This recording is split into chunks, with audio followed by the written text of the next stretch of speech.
My name is Pat Reed, and I was born in St. Thomas, Ontario.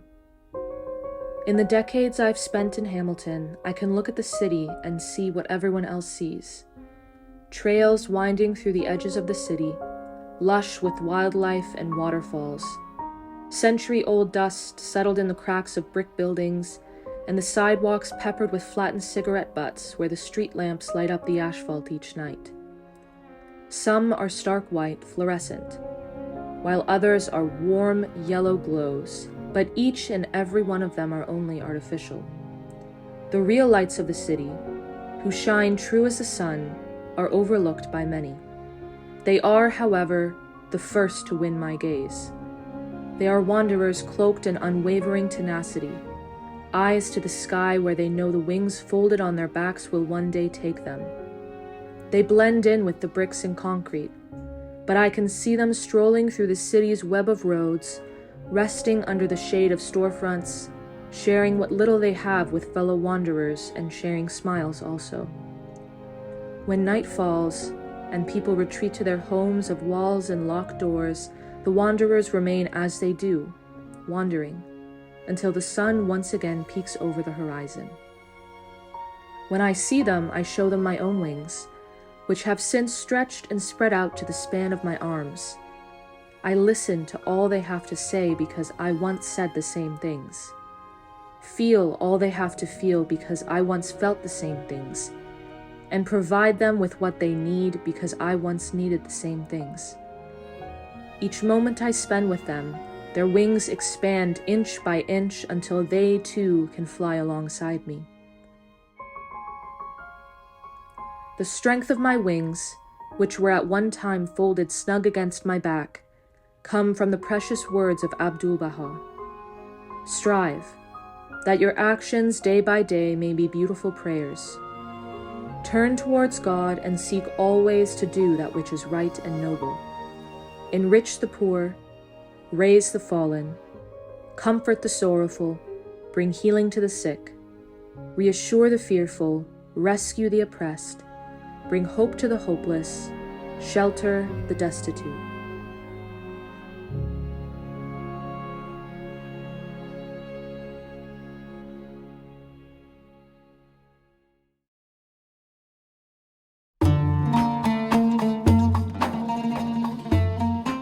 My name is Aladine Hannah, and I was born in Ismailia, Egypt. Perseverance runs in my blood, churning, burning, and painting over dread with bright, valiant red. My heart propels me forward, following the melodies of Baha'u'llah's writings along my life's journey, unhindered by any obstruction. Whether it takes minutes or months of my time, I will clear my path and carry on. This legacy of perseverance began when my mother, from Muslim ancestry, and my father, from Coptic ancestry, married each other as Baha'is. A marriage recognized by the friends of their faith, but not within their homeland of Egypt. Then, my mother and father committed themselves to pioneering in Sudan, until given an ultimatum by their Egyptian government, told to either stay in Egypt or leave the continent of Africa altogether.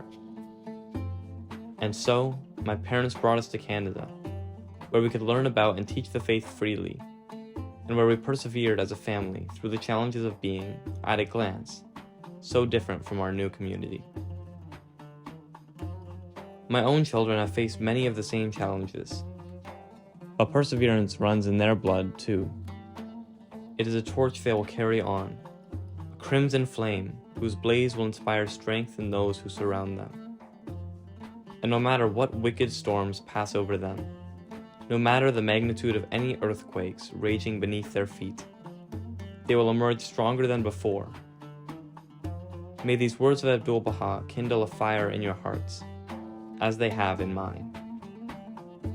The happiness and greatness, the rank and station, the pleasure and peace of an individual have never consisted in his personal wealth, but rather in his excellent character, his high resolve, the breadth of his learning, and his ability to solve difficult problems.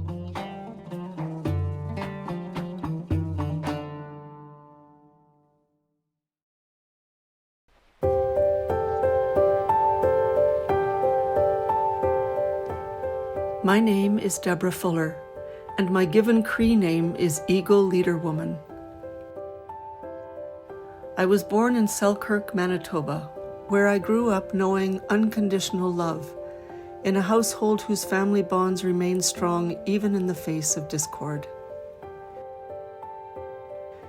In moments of weariness, I turned to prayer as a reservoir of strength to draw on and find solutions to any problem which arose.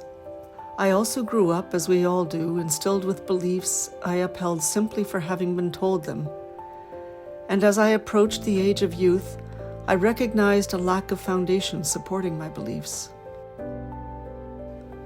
And so I committed myself to searching for truth, no longer willing to sit idly listening while others told me what and why and how. Curiosity burned within me, hungry for sense to be made of the world I endured, a flame which illumined my own path to understanding. I would visit the library, resourcing the endless information lined on the shelves, reading book after book until I was satisfied. Each question which bloomed in my mind urged me to search for explanations and answers I'd never thought to ask for before. My journey eventually led me to the Baha'i faith, but it has not yet ended. My understanding still has room to grow. Now, when I converse with those showing interest in the faith, I encourage them to do as I did, to take the reins of their own understanding, mount their chariot of curiosity, and charge after the truth.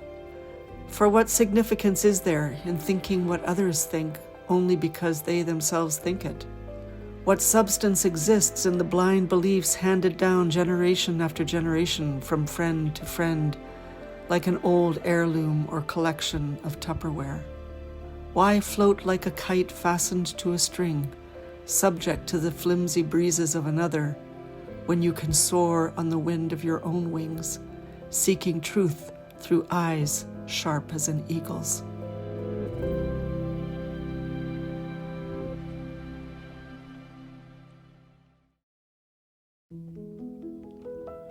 My name is Brian Cameron, and I was born in Toronto, Ontario. I am a son, a brother, a husband, a father, a grandfather, and a surgeon. When I am not fulfilling one of these roles, I walk along the Bruce Trail, where I can see the past and future in one glance, rotund tree trunks towering above fragile saplings, whose leaves fight to receive light beneath the green canopy above. It's no chore finding rocks nestled in the dirt, trodden over by thousands of feet. They are avatars of strength, able to withstand forces that would bend others at the knee, acting as stepping stones without complaint. There is much to learn from the mighty stone's humility. A moth lands nearby, the fuzz of its thorax spilling over the top portion of its soft, white wings. How angelic, I think. I see the beauty in its velvet wings. I appreciate its devotion to warmth and light, and the nobility in its laboring to pollinate the plants whose harvests we enjoy.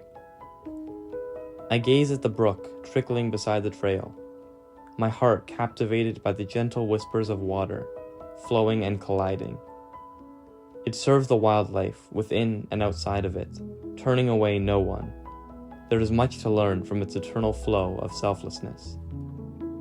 I became a Baha'i at the age of 19. The words of Baha'u'llah envelop my every action, but especially in my work as a surgeon. The impact of the words of God have instilled new habits into my life and my work, guiding me towards recognizing the nobility of humanity and urging me towards humility. My earnest hope is to convey these principles to my grandchildren, so that they may also embrace their work in a spirit of service to humankind.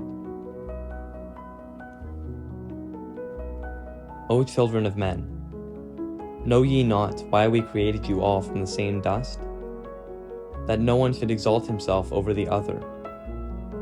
Ponder at all times in your hearts how ye were created. Since we have created you all from one same substance, it is incumbent upon you to be even as one soul, to walk with the same feet, eat with the same mouth, and dwell in the same land, that from your inmost being, by your deeds and actions, the signs of oneness and the essence of detachment may be made manifest.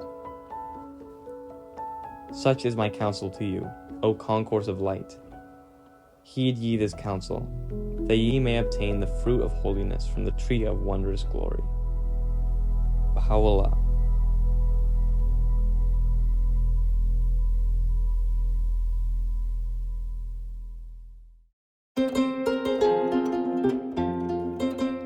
My name is Philomena Chachana, and I was born in Tanzania. After some years spent in Kenya, I brought myself to Canada, where I live with my family.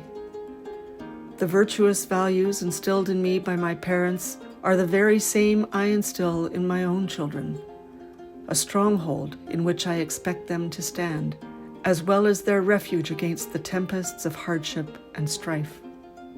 When I look to the northwest of my birthplace, I can see my people in the land of 1,000 hills, Rwanda, a nation lush with cool flowing waters and mountains encasing pools of fire, where roads of iron-rich soil lead children to their schools, farmers to their fields, and lovers to the homes of their loved ones. Yet it also shrouds the deep grooves of scars and graves carved by blades of hate. I see death in the land, not only of people, but of their spirit, their faith, their beliefs. Their love for God was tested and severed by the countless hours spent turned towards Him, hands clasped, eyes shut, cheeks overrun by tears, only for every plea and prayer to go seemingly unanswered.